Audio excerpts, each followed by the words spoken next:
Naquele tempo, Jesus se manifestou aos 11 discípulos e disse-lhes: Ide por todo o mundo, ide pelo mundo inteiro e anunciai o Evangelho a toda criatura. Quem crer e for batizado será salvo. Quem não crer será condenado. Os sinais que acompanharão aqueles que crerem serão estes: expulsarão demônios em meu nome, falarão novas línguas, se pegarem em serpentes ou beberem algum veneno mortal, não lhes fará mal algum.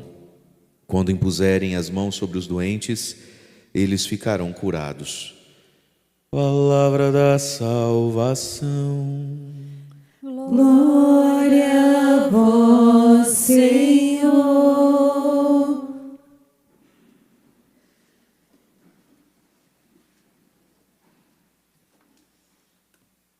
Irmãos e irmãs, a igreja celebra hoje a festa do grande apóstolo São Paulo, a festa da sua conversão. Para Paulo, nós temos dois dias da liturgia para Paulo: o seu martírio junto com Pedro, que se celebra lá em junho, dia de São Pedro e São Paulo. Mas tamanha é a importância de Paulo para a igreja, para o cristianismo, que nós celebramos também esse grande dia, o dia da sua conversão, o dia em que ele caiu do cavalo, no caminho de Damasco, e ali começou a história de um novo homem.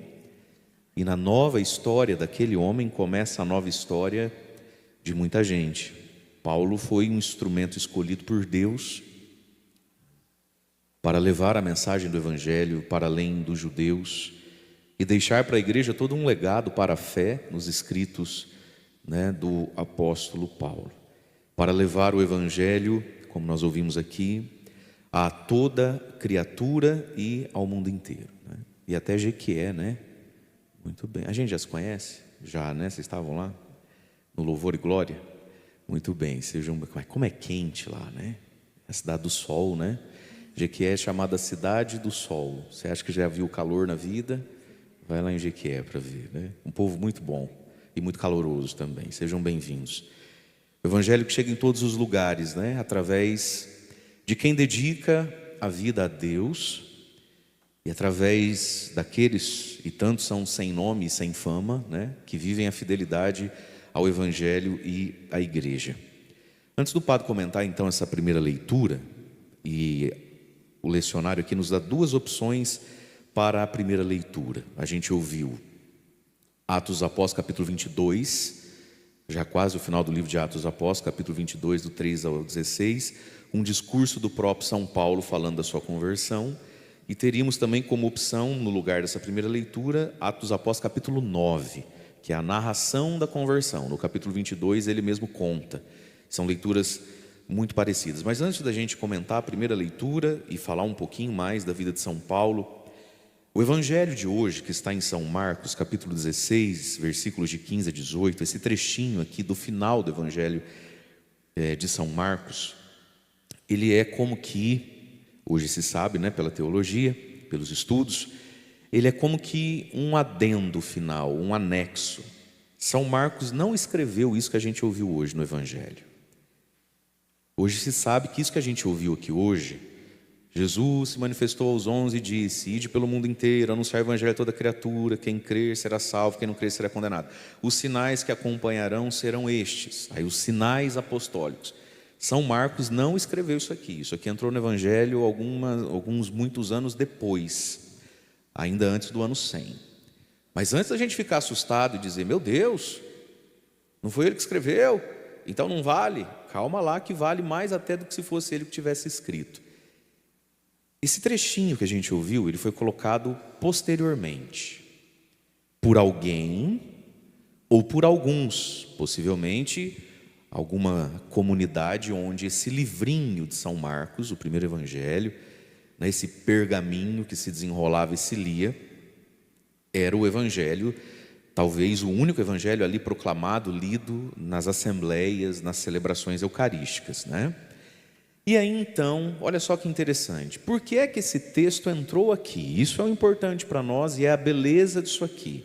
É como se quem ali presidisse, o bispo então, daquela comunidade, e aquela própria primeira comunidade cristã, ao ler o evangelho de Marcos, que era o único evangelho que eles tinham, dissessem assim: mas não é possível que Marcos não escreveu, né? O que Jesus não tinha dito isso aqui que foi escrito agora e a gente ouviu agora. Por quê? Porque era isso aqui que estava acontecendo. Isso faz com que esse texto que a gente ouviu tenha ainda mais valor. Por quê? Vamos pensar, se esse texto que a gente ouviu hoje aqui já estivesse ali de imediato e desde sempre, a gente poderia ler isso aqui e dizer assim: será que essas coisas acontecem mesmo? Às vezes é um jeito de que Jesus encontrou de falar, mas não é bem isso que quer dizer, né? Porque essa é a grande tentação da gente quando a gente escuta a Sagrada Escritura, né? É tentar dizer que não é bem isso que está sendo dito, não é? Não é que Jesus andou em cima da água. Isso é um jeito metafórico de dizer que ele era um ser humano incrível e que quem pensa igual ele pensa até anda em cima da água, das águas da vida. E sim, todas as aplicações a gente pode fazer, mas só tem sentido se de fato Jesus é capaz de andar em cima da água. Porque se ele não é capaz de andar em cima da água, não precisa acreditar nele, né? Acredita no vizinho da esquina. Não é que Jesus abriu o olho do cego. Isso é um jeito de dizer que a gente tem que parar de enxergar o outro diferente. Claro, a gente precisa, essas aplicações são válidas, mas só tem sentido eu apostar a minha vida nessas coisas se quem disse essas coisas de fato abre o olho do cego, senão acredita na comadre da outra esquina. Então, quando uma comunidade apostólica da primeira geração dos cristãos, que evangelizava, que vivia dentro daquele contexto que a gente tem na Bíblia ali de Atos dos Apóstolos, do Pentecostes, onde vai cada um para um lado, escreve isso, é porque isso que está sendo escrito era o que estava acontecendo, era o que estava sendo vivido, né? Pelos primeiros sucessores dos apóstolos, pelos primeiros cristãos que a gente nem sabe o nome. Alguns a gente vai saber, como Paulo, aí de vez em quando a gente tem notícia de um aqui, Ananias, que rezou por Paulo, né? Por Filipe, o primeiro diácono, né? Estevão em Filipe. Mas o cristianismo foi feito já na primeira hora por um sem número de pessoas que a gente não sabe o nome, não tem nenhuma paróquia ou cidade ou menino dedicado a eles, entende isso? Mas os frutos do evangelho, da ressurreição de Jesus, o poder do Espírito Santo estava ali presente e agindo, e portanto é sinal de que é também para nós. E aí o que vivia aquele primeiro povo, aqueles primeiros pregadores, aquelas primeiras comunidades de pessoas que a gente nem sabe o nome, antes da gente falar então na homilia aqui do grande nome de São Paulo: ide pelo mundo inteiro, anunciai o evangelho a toda criatura, a toda gente, a toda raça e a todo tipo de gente, a toda criatura, ao santo, ao pecador, àquele que só falta dar um passozinho na fé. Tem muita gente que é assim, né? Que a gente olha e fala: é um querido. Aí ela, olha, padre, se ela fizesse um acampamento, só falta um tiquinho. Tem um monte de gente que só falta um tiquinho, que já é gente maravilhosa na vida, né? Mas tem gente que falta um ticão, né?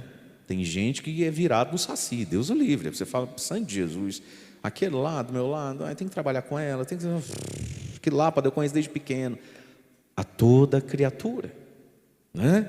O evangelho é para toda criatura, porque o evangelho é a resposta e o remédio de todo ser humano, a toda criatura.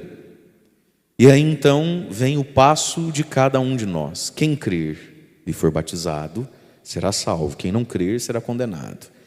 Veja, Deus já fez e sempre faz e fará a sua parte, né? De nós cabe a fé, mas a fé com um passo, quem crer e for batizado. O batismo é duas coisas: sinal do desejo da santidade e o arrependimento dos pecados, e o batismo é sinal de que a gente entra numa família, numa comunidade, num corpo chamado igreja. Portanto, essa fé que não precisa de sacramento, essa fé que não precisa de igreja, essa fé do eu rezo do meu jeito, quando der, se der, Deus sabe do meu coração, eu faço as minhas orações lá em casa, essa fé ela é incompleta, ela é imatura, quando não é migué mesmo. Quem crer e for batizado, o que o batismo me traz? O perdão e a igreja. Nós não somos batizados só para sermos perdoados, também. Mas ao sermos perdoados, o batismo é a acolhida, é o desejo. de uma vida nova e é a aceitação do corpo de Cristo, que é a igreja. Quem não crer, quem não quer isso, quem acha que não vale a pena, enfim, será condenado. Percebe, meus queridos, como salvação e condenação meio que está na nossa própria mão? Deus é sempre misericordioso para entrar nos nossos caminhos, como entrou no caminho de Paulo, para atravessar a nossa história. Deus bate a porta e se Ele percebe que a gente não está abrindo, antes dele ir embora, Ele chuta a porta, Ele grita, Ele faz escândalo na porta da nossa vida, para ver se a gente o percebe. Mas quem abre somos nós, né? Quem abre somos nós. Os sinais, e agora vem a parte mais interessante então quase desse texto, que é posterior à caneta de Marcos. Os sinais que acompanharão aqueles que crerem serão estes. Então aquela primeira comunidade ficou com dó de passar para frente um evangelho faltando isso aqui que a gente vai ouvir agora sobre tudo, porque era o que eles estavam vivendo. Homens e mulheres sem fama e que nunca receberiam o título de santo, estavam vivendo isso aqui. Enquanto eu leio, tenta acordar quem está do seu lado. Os sinais que acompanharão aqueles que crerem serão estes: expulsarão demônios em meu nome, falarão novas línguas, se pegarem em serpentes ou beberem algum veneno mortal, não lhes fará mal algum, e quando impuserem as mãos sobre os doentes, eles ficarão curados. Era isso que aquele primeiro povo de gente sem nome vivia, entre eles, uns com os outros e através deles, os sinais de Cristo. E aí, com pena, eu não sei explicar o porquê, tiraram dessa leitura aqui da liturgia de São Paulo o último versículo que vem na sequência disso aqui, onde diz assim: e o Senhor Jesus acompanhava e confirmava a pregação dos apóstolos com estes sinais.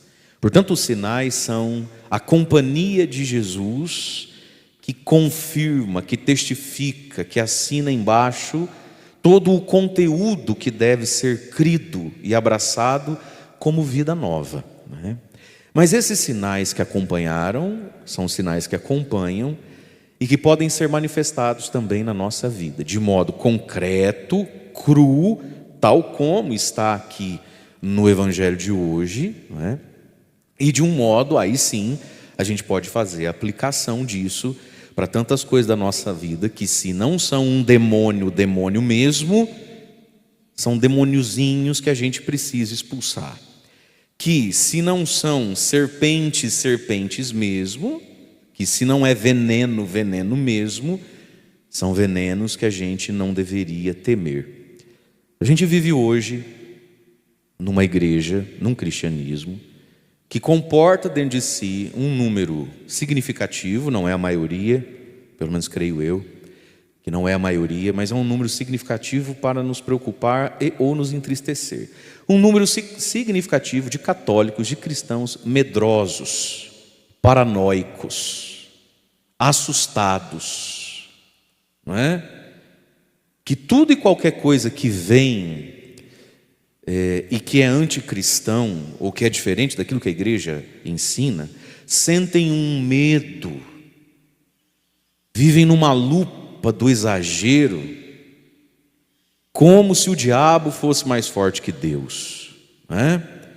Como se a fé fosse mais fraca que os demônios. Então tudo assusta, tudo dá medo, o mundo está acabando, meu Deus, e agora, padre, como é que é? Um desânimo, né? Nossa, botar fim no mundo hoje em dia, com o mundo do jeito que está, um pesar. Ei, meus irmãos, essa é falta inclusive de ler Bíblia. Tem muita gente atrás de revelação, revelamento e revelador, ao invés de ler um pouquinho mais de Bíblia. Se a gente lesse um pouquinho mais de Bíblia, a gente sentiria menos medo da vida, das coisas, de governo, de política, de ideias, de ideologias que sim existem. A gente sabe discernir o certo do errado. Mas existe hoje em dia um medo, um negócio. Olha o que Jesus disse aqui: se pegarem em serpentes ou beberem em algum veneno mortal, não lhes fará mal algum. Agora vamos lá, quem em sã consciência vai querer pegar uma serpente? E a pergunta que eu faço é: para que pegar?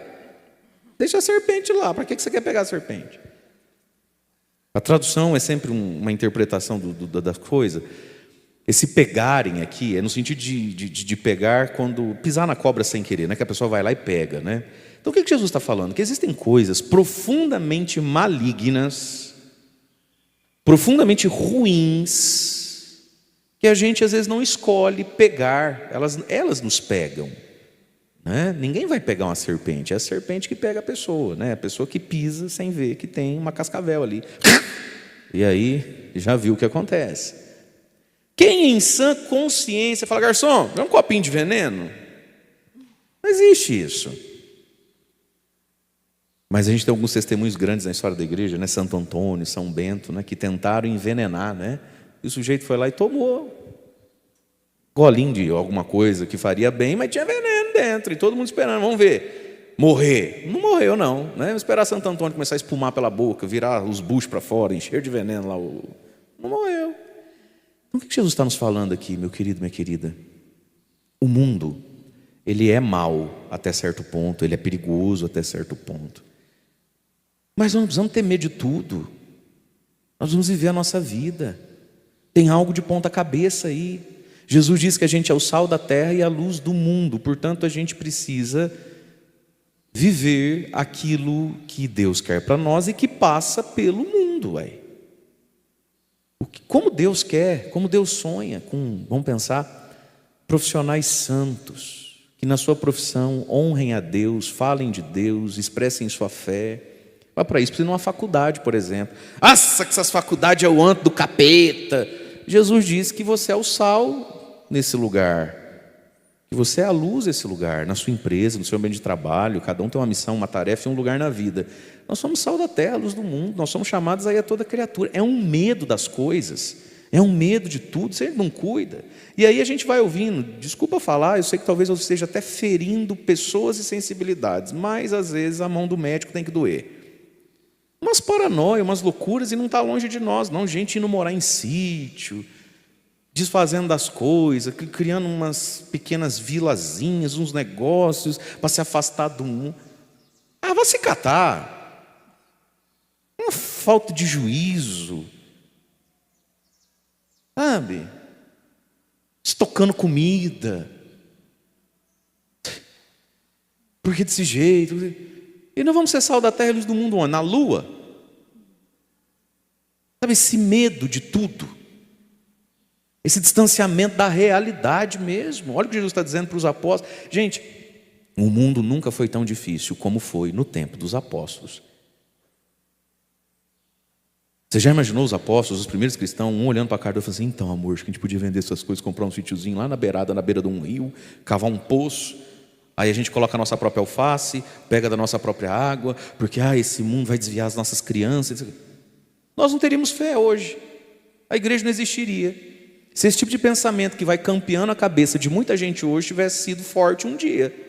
Você imaginou São Paulo? Com medo do mundo, com medo dos dizeres. Gente, os apóstolos viveram num tempo de profundo paganismo, de profunda idolatria. Quando Paulo chega em Corinto, por exemplo, é que você não lê Bíblia. Ele só comunica a Deus: amanhã cedo eu estou indo embora. Ele chegou de tardezinha, bateu o olho e falou: amanhã 8 horas eu estou no aeroporto, filho. Não fico aqui de jeito nenhum. Deus teve que aparecer em sonho para Paulo, para dizer: Paulo, não temas, tem um povo aqui que me pertence e você vai ficar aqui, vai dar tudo certo no fim das contas. E é na carta aos Coríntios que Paulo vai dizer que mulher não pode cortar o cabelo. Por quê? Porque o que acontecia em Corinto, por exemplo? Corinto era uma cidade portuária, e toda cidade que tem porto tem devassidão, né? Porque vem homem de tudo que é raça, aí sai do barco, né? Corinto era uma cidade portuária, e também era uma cidade muito rica.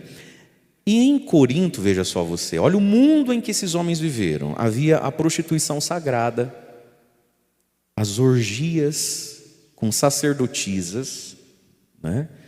Cujo culto a oração, eram os atos sexuais de modo orgia, grupal, na praça.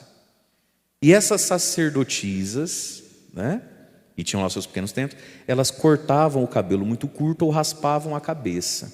Portanto, quando as primeiras mulheres se convertiam a Cristo, eram batizadas e iam para a igreja, não era de bom tom que elas tivessem a cabeça raspada ou o cabelo curto, muito curto, a ponto de lembrar ou estar muito próximo daquele estilo de vida que a igreja de Corinto combatia. Então, filha, deixa o cabelo crescer, né?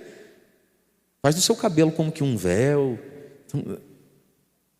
Fecha parênteses, só para a gente entender em que mundo viveram esses grandes homens e mulheres da fé. Alguns a gente sabe o nome, outros tantos, talvez tão importante quanto, nem o nome a gente sabe. E pregaram o evangelho a toda criatura. Converteram toda criatura? Não, porque nem hoje nem nunca toda criatura vai se converter, né? Mas pregaram a toda criatura. Portanto, queridos, se pegarem serpentes ou beberem algum veneno mortal, não lhes fará mal algum. A gente não precisa ir atrás do mal, a gente precisa ter discernimento. Depois o próprio São Paulo vai dizer: meus irmãos, ninguém se iluda, mas companhias corrompem bons costumes. Um pouco de fermento leveda toda a massa. Veja bem com quem você está andando, tendo convivência. Mas nós estamos no mundo e nós não deveríamos ter tanto medo e tanto desânimo com a vida, com o mundo, com o evangelho, como se Jesus Cristo tivesse sido derrotado pelo capeta e a gente precisa se esconder por aí, porque tadinho de Jesus. Pelo contrário, meus irmãos, Cristo é ressurreto, ressuscitado, forte, presente todos os dias. Eis que estarei convosco todos os dias até o fim do mundo. E se alguma serpente que você não escolheu vem e te pica, porque tem hora que a gente só se for cego, né, gente, para não ver certas coisas, só se for surdo para não ouvir certas coisas, verdade ou não é? E só se estivesse morto para não sentir certas coisas. Mas Jesus está dizendo: não te fará mal. E se você precisa ir, estar, vá. E seja lá a presença de Deus. Quando impuserem as mãos sobre os doentes, eles ficarão curados. Deus que é presente e poderoso no meio de nós. Pois bem, agora vamos então olhar Paulo. Paulo, ele é fruto dessa primeira evangelização. Queridos, quando a gente escuta aqui a conversão de Paulo, então, que ele era perseguidor, que ele tinha cartas de autorização do Sinédrio e da autoridade civil também, para ir em lugares, e naquela vez ele recebeu uma carta que o autorizava a ir a Damasco, perseguir a primeira comunidade cristã que estava por ali e mandar prender, matar, enfim, fazer o que quisesse. E que aí ao longo do caminho ele vê uma luz que ele fica cego, cai por terra. E é daí que a gente deduz que havia um cavalo, apesar que não disse que tinha cavalo, mas dessa ele só estava andando a pé mesmo, enfim. Mas sendo ele fariseu muito rico, ele devia ter um cavalo com banco de couro, ar-condicionado 2.0, né? Ele não ia a pé.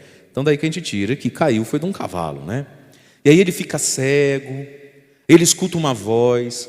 A gente pode deduzir daí que São Paulo nunca tinha sido evangelizado por ninguém. E não é bem assim, vamos entender algo aqui. A conversão de São Paulo é um milagre da graça de Deus. É uma intervenção muito extraordinária. Vez em quando Deus faz dessas. Deus tem seus instrumentos, suas eleições, e Ele intervém de um jeito bem fora do padrão, bem fora dos protocolos que Ele escolhe para salvar a humanidade. É o caso de Paulo. Nenhum de nós aqui viu uma luz a ponto de ficar cego e o olho se encher de couro, de escama. Ninguém nunca de nós ouviu uma voz. Paulo diz, né, que os companheiros que estavam com ele também viveram essa experiência, essa maluquice. Daí a gente pode deduzir então que Paulo era alguém que nunca tinha sido evangelizado e que Deus veio e fez um milagre extraordinário na vida dele. Sim, Deus veio e fez um milagre extraordinário na vida dele. Porém, Paulo já tinha recebido nele, sim, as sementes do Evangelho.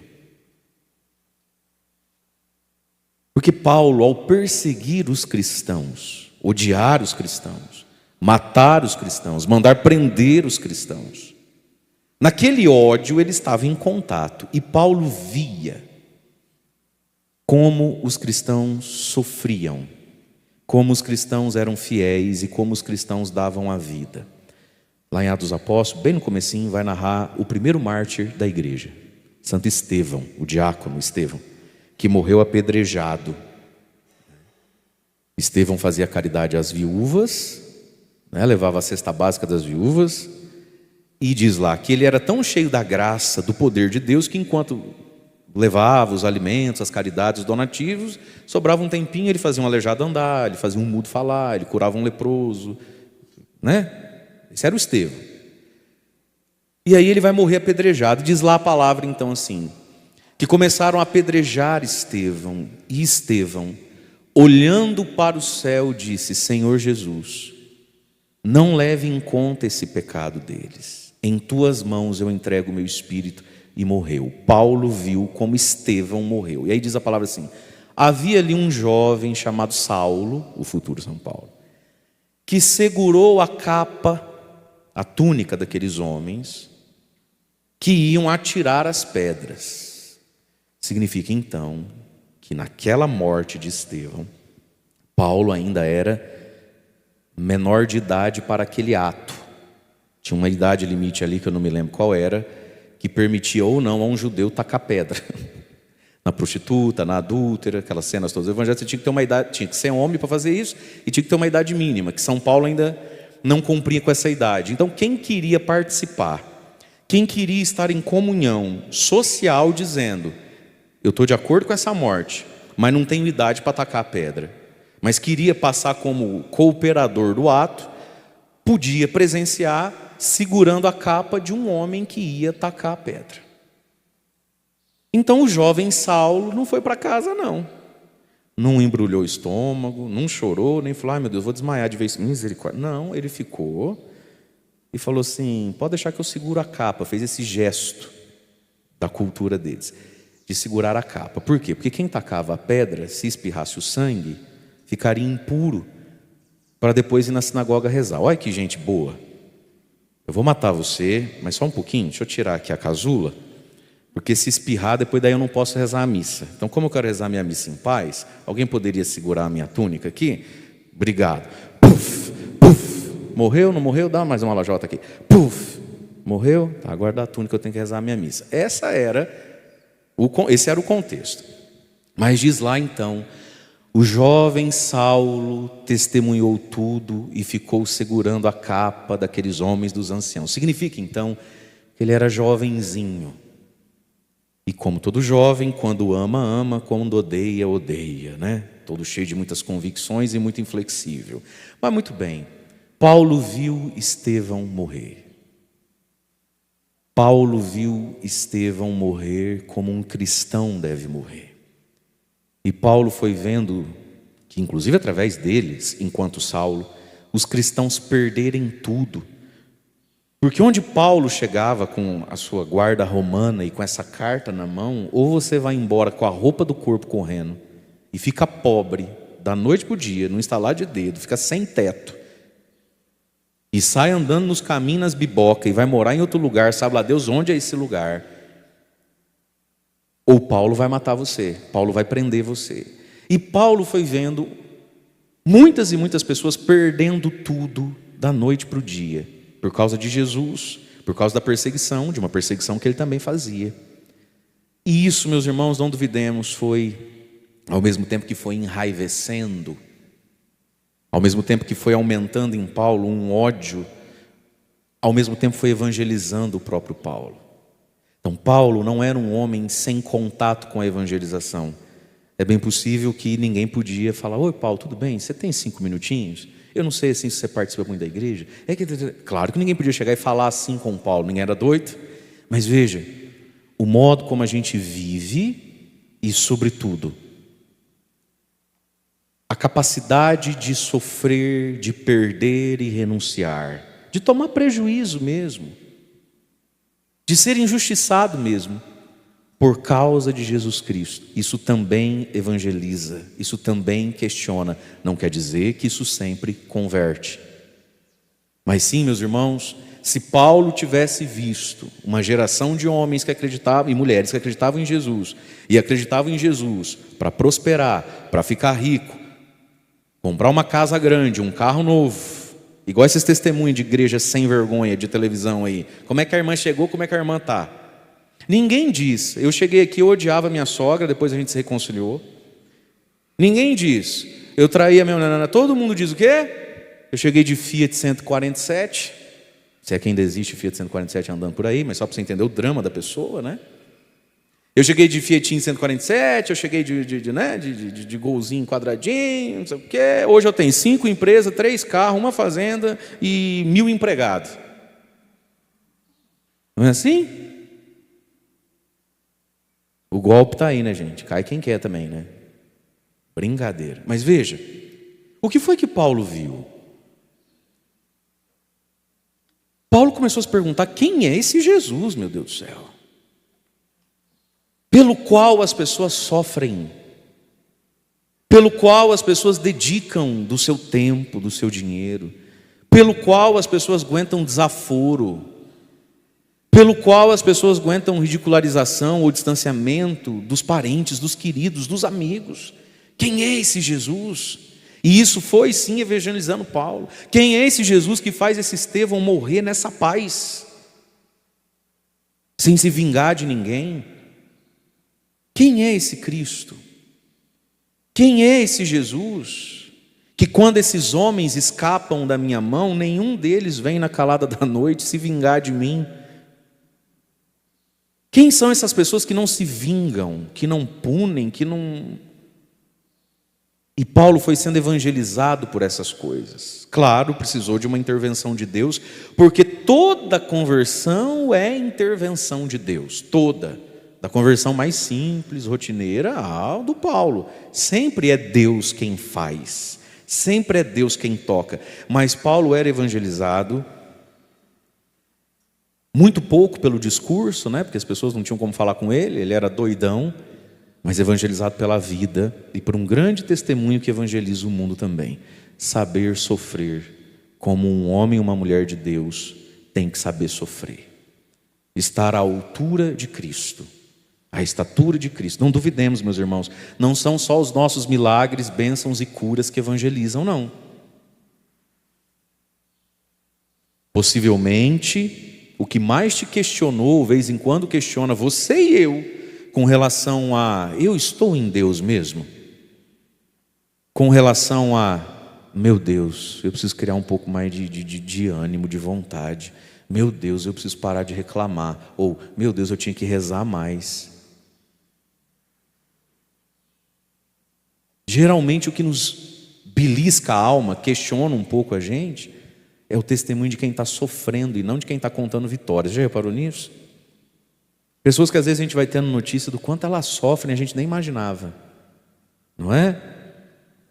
Eu falo, meu Deus, eu não sabia que você vivia isso, eu não sabia que você passava por isso. Filha, eu não sabia que teu marido era esse cão ruim, não. Sério que você passa aí dentro? Ah, padre, se eu for contar para o senhor, nós vamos ficar aqui a tarde toda. Mas Deus é mais, né, padre? Era só isso mesmo. O padre volta para casa falando, Jesus, me salva, me converte, tem dó de mim. Então, saber sofrer de cabeça erguida, com menos lamúria, com menos susto, com menos apavoramento, fala de Deus, às vezes tanto quanto dizer, o caroço sumiu, a perna voltou a mexer, percebe? As contas foram pagas. Paulo foi evangelizado por esse tipo de cristianismo. Um cristianismo corajoso e um cristianismo profundamente desapegado. Mas o que é que Deus queria com Paulo? O mesmo que quer conosco. E ele vai dizer, bem bonitinho ali, quando Jesus entra no caminho dele, Atos, quem está com Bíblia, a gente vai ficar com a primeira leitura então, Atos 22, no versículo 7, Saulo, Saulo, por que você me persegue? E Paulo nunca tinha visto Jesus, nem perseguia Jesus, Jesus estava lá no céu. Como se Paulo pudesse dizer, mas eu te persigo? Não persigo você não, eu persigo o teu fã-clube aí, que vocês chamam de igreja. Verdade, Paulo, se você persegue a igreja, é a mim que você persegue. Se você persegue um cristão, é a mim que você persegue. De novo, meus irmãos, não tem como dizer que ama Jesus sentando o porrete na igreja. E quando até mesmo a igreja te der o porrete na mão e falar, bate em mim que eu estou merecendo, é por amor a Cristo que você não usa o porrete. Paulo, por que você me persegue? Não, eu te persigo não. Não, você não persegue eu, você persegue o Estevão. Você perseguiu o Estevão, você perseguiu a mim, Paulo. Quem és tu, Senhor? Ele respondeu, eu sou Jesus, o Nazareno, a quem você está perseguindo. Meus companheiros, diz aqui a leitura, né, Paulo narrando, viram a luz, mas não ouviram a voz que falava. Então perguntei, e aqui está, gente, a pergunta de Paulo, tão necessária a todos nós, né? Senhor, o que eu devo fazer? Essa não era Paulo dizer, não, era a vez de Paulo dizer, né? Não, sabe o que é? É que eu também não entendo esse povo que vive na barra da saia do Estevão, mas tem uma língua que... é porque eu não acho que... Paulo não contou história. O que Paulo fez? A única coisa que adianta fazer: tá bom, Jesus, o que eu devo fazer? E aí Jesus começa uma profunda conversão e cura na vida de Paulo. Ao invés de Jesus já falar, me aceita, ergue a mão e dá glória, ao invés de Jesus mesmo já resolver o coração de Paulo, olha o que Jesus vai fazer com Paulo. Jesus que pode estalar o dedo e fazer, diz o Evangelho, de uma pedra, de uma rocha, um filho de Abraão. O que Jesus fala? Faz o seguinte então, Paulo, você ficou cego, né? Levanta-te e vai para Damasco. Ali, na cidade de Damasco, te explicarão tudo o que você deve fazer. Gente, olha como Jesus é carinhoso e genial. O homem persegue as comunidades cristãs, as paróquias. O homem persegue a igreja. Jesus aparece para ele, coisa que ele nunca fez para ninguém que seguia Jesus. Jesus nunca apareceu para ninguém. Aparece para Paulo. E o que Jesus faz por Paulo? Nada. Só pede para Paulo uma coisa: vai para Damasco, escuta e obedece o que os irmãos de Damasco vão te dizer. Porque, gente, a grande conversão de Paulo era aceitar a igreja, era aceitar os cristãos. Entende isso? Vai lá em Damasco, lá o teu milagre vai acontecer. Como eu não podia enxergar por causa do brilho daquela luz, cheguei a Damasco, guiado pela mão dos meus companheiros, os parceirinhos dele. Ah, lá vem o grande Paulo, da tribo de Benjamim, fariseu da escola de Gamaliel, que falava, lia e escrevia em grego, hebraico, aramaico e latim. Fariseu rico. Um certo Ananias, que ele nunca tinha ouvido falar quem era, não aparece nem antes nem depois na Bíblia, não é isso? Um certo Ananias, homem piedoso e fiel, com boa reputação, junto dos judeus inclusive que moravam ali, veio me encontrar e disse: Saulo, meu irmão. Aí vai estar na outra leitura a frase mais completa, né? Jesus mandou eu vir aqui rezar por você, para que você recupere a vista, seja cheio do Espírito Santo.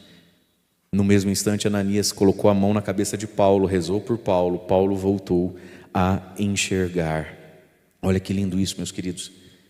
Paulo, o grande missionário, né, o grande evangelizador, o grande teólogo da igreja, sendo catequizado por um tempo, sendo evangelizado, discipulado por um tempo, por um certo Ananias.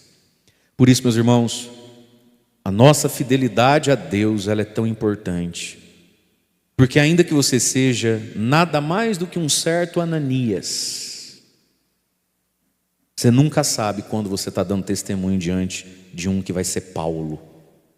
Percebe isso?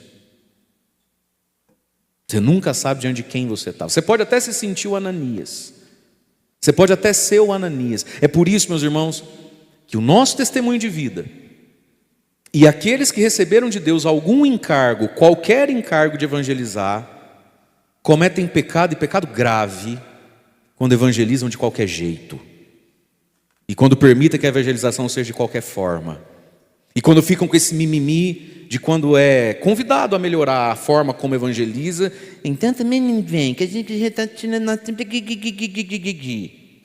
Não se pode evangelizar de qualquer jeito, ainda que o evangelizador seja um Ananias na função de um Ananias, porque ele nunca sabe quando ele está diante de um Paulo. Nunca sabe.